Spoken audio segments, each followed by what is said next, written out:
샬롬 할렐루야. 사도행전 2장 38에서 39절입니다.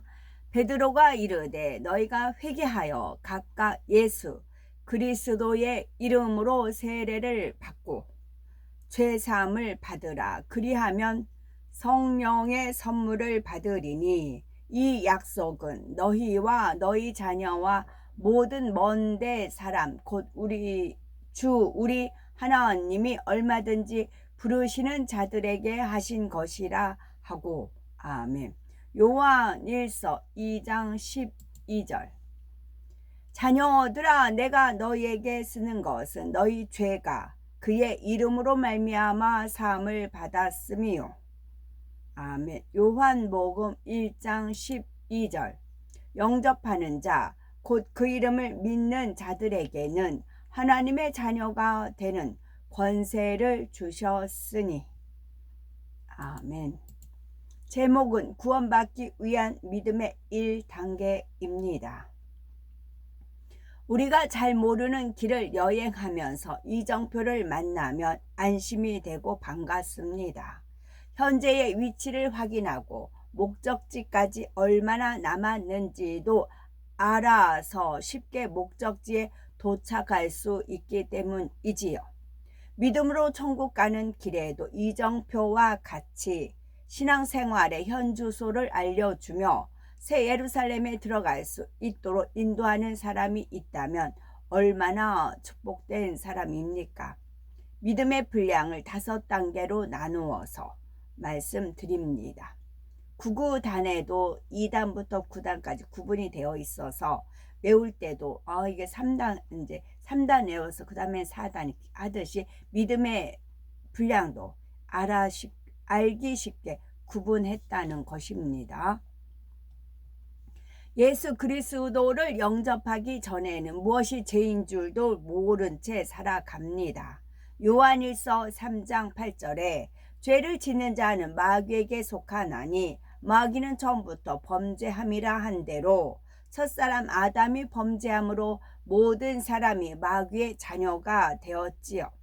사람 보기에 선하게 살았다 할지라도 하나님 보시기에는 죄인입니다. 사랑의 하나님께서는 모든 사람의 죄를 대속해 주시기 위해서 독생자 예수님을 이 땅에 보내주셨지요. 예수님께서는 아무 죄 없이 우리를 위해 십자가에 못 박혀 돌아가심으로 흠도 점도 없는 보배로운 피를 흘려 주셨습니다. 이러한 구원의 도를 믿고 예수 그리스도가 우리의 구세주이심을 마음으로 받아들일 때 하나님께서는 성령을 선물로 주시고 하나님의 자녀된 권세를 주십니다. 요한복음 1장 12절에 영접하는 자 곧 그 이름을 믿는 자들에게는 하나님의 자녀가 되는 권세를 주셨으니 말씀하셨지요. 신생아가 태어나면 출생신고를 하여 호적의 이름을 올리는 것처럼 하나님의 자녀가 되면 하늘나라 생명책에 그 이름이 기록되고 하늘나라 심의권이 주어집니다. 이처럼 구원받기 위한 믿음, 곧 믿음의 1단계는 예수 그리스도를 영접함으로 죄사함을 받고 하나님의 자녀가 되어 하나님을 아버지라 부를 수 있습니다. 하나님의 진리 말씀을 알지 못해도 성령을 받은 자체만으로 기쁘고 즐거워 세상 만물을 보고도 하나님의 살아계심을 느낄 수 있는 단계이지요.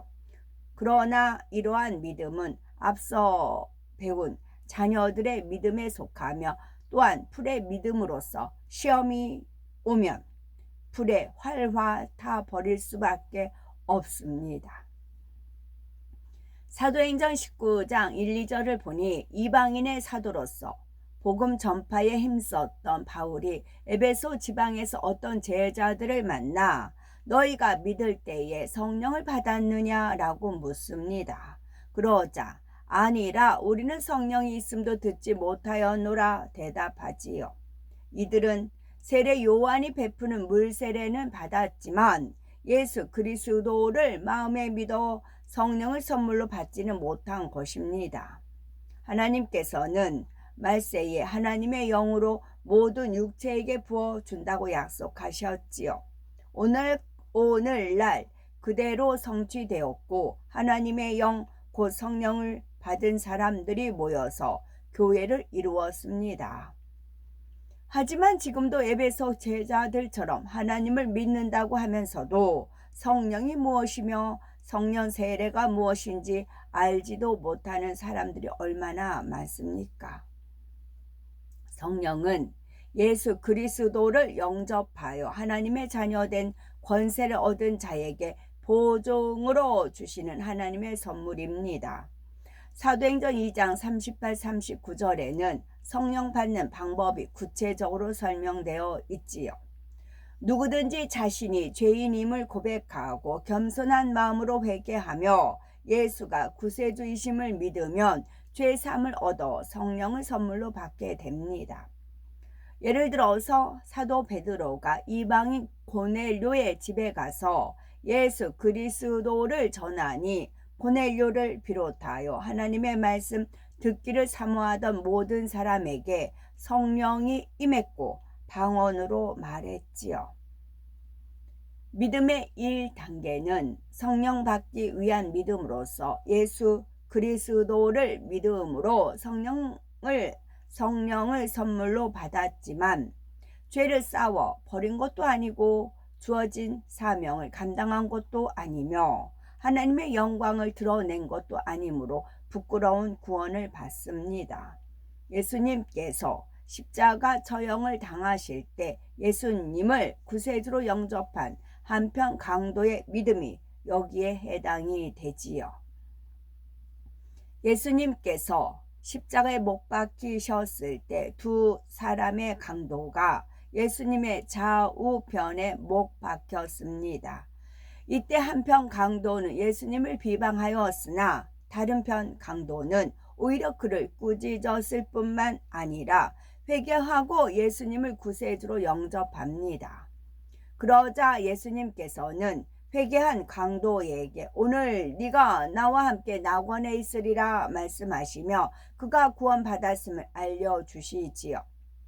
낙원은 구원받을 수 있는 믿음의 1단계에 해당하는 사람들이 들어가는 곳으로 천국의 가장 변두리에 해당하며 상급이 없습니다.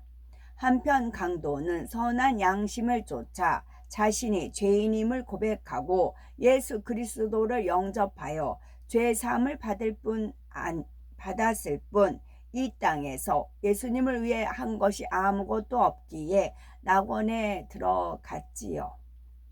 이처럼 예수 그리스도를 영접하여 성령을 받았을지라도 겨자씨만한 믿음을 소유했을 뿐 더 이상 믿음의 성장 과정을 거치지 못한 사람들은 부끄러운 구원을 받아 아무런 상급이 없는 낙원에서 영원히 살게 됩니다.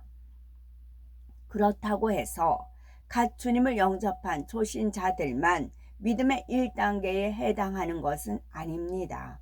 아무리 오랫동안 신앙생활을 하고 집사, 장로의 직분을 받았다고 해도 불같은 시험이 왔을 때 그동안 쌓은 공력이 불타는 풀같은 믿음이라면 겨우 구원밖에 이룰 수 없습니다.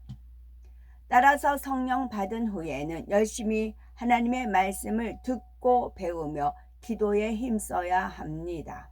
만일 하나님의 말씀대로 살지 않고 자꾸 죄를 범하면 하늘나라 생명책에서 이름이 흐려져 구원받지 못할 수도 있습니다.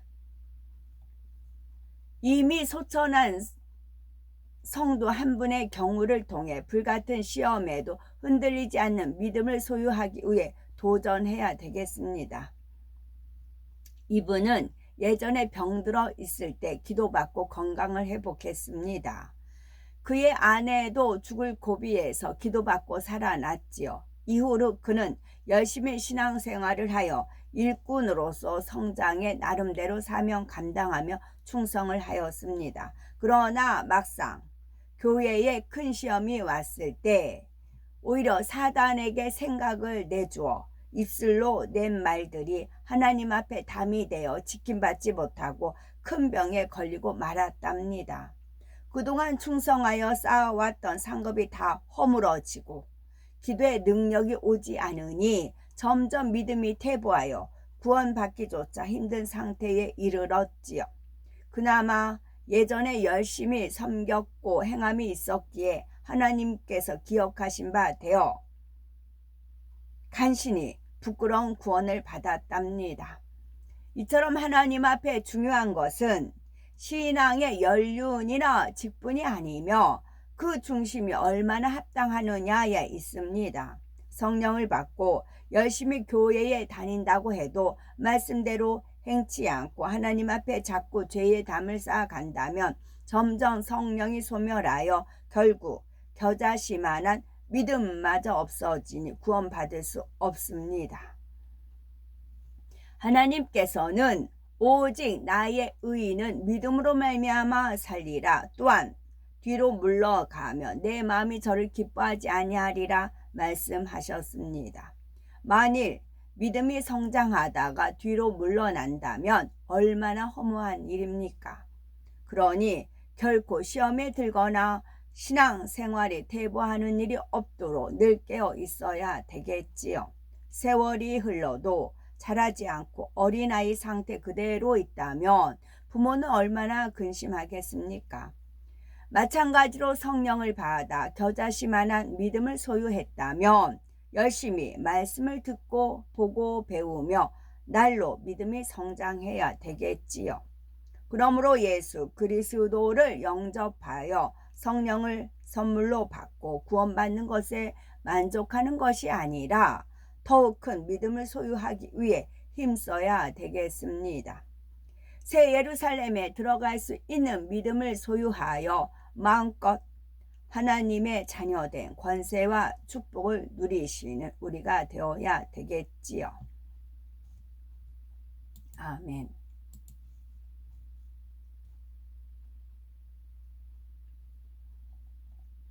아까 성실이라는 말씀을 아까 찾아 읽어 드리는 중에 미가서 7장 20절 미가서 7장 20절 주께서 옛적에 우리 조상들에게 맹세하신 대로 야곱에게 성실을 베푸시며 아브라함에게 인애를 더하시리이다.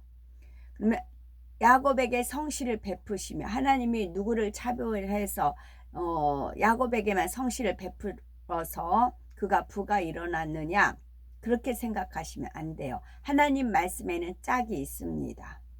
그것은 마태복음 7장 7절에서 8절 구하라 그리하면 너에게 주실 것이요 찾으라 그리하면 찾아낼 것이요 문을 두드리라 그리하면 너에게 열릴 것이니 구하는 이마다 받을 것이요 찾는 이가 찾아낼 것이요 두드리는 이에게 열릴 것이니라. 이 약속의 말씀이 있습니다. 내가 성실하지 못해요. 불성실해요. 누가 봐도 게으르고 나태하고 불성실하고 그런 말을 들었어요. 그런다고 내버려 둘까요? 아니죠. 개간을 해야죠. 그러면 구하고 찾고 두드리라. 이 말씀이 있으니까 하나님 제가 불성실합니다. 이 불성실을 아니고 야곱에게 성실을 베푸셨다는 말씀이 있으니까 저한테도 성실할 수 있는 마음을 주세요라고 구하세요. 그러면 주십니다. 그래서 제가 엄청 게을렀어요. 부지런한 게 뭔지를 몰라요. 그래서 근데 예수님 믿고 나서는 게으름을 엄청 기도를 했어요. 어느 순간에 게으름이 벗어났어요. 그럼 어디 가도 바지런하다는 소리는 듣습니다. 제가 그걸 확실하게 체험을 해서 말씀드리는 바이고요. 또 하나는 창세기 3장 17절에 아담에게 이르시되 네가 네 아내의 말을 듣고 내가 네게 먹지 말한 나무의 열매를 먹었은즉 땅은 너로 말미암아 저주를 받고 너는 네 평생에 수고하여야 그 소산을 먹으리라 했습니다. 우리가 땅은 다 사람의 마음이기도 하고 이제 우리가 밟고 다니는 땅이기도 해요. 그럼 우리 마음이 저주를 받아서 성실하지 못하고 정직하지 못하고 근면하지 못하고 그래요. 근데 이것을 하나님의 말씀에 의해서 젖과 꿀이 흐르는 축복의 땅으로 하나님의 말씀을 늘 먹고 양식 삼아서 우리가 성실한 마음, 정직한 마음, 복을 받는 마음을 바꿀 수가 있는 겁니다. 저주에서 우리는 축복으로 가는 것이고요. 하나님께서 저한테 비전을 하나 주셨습니다.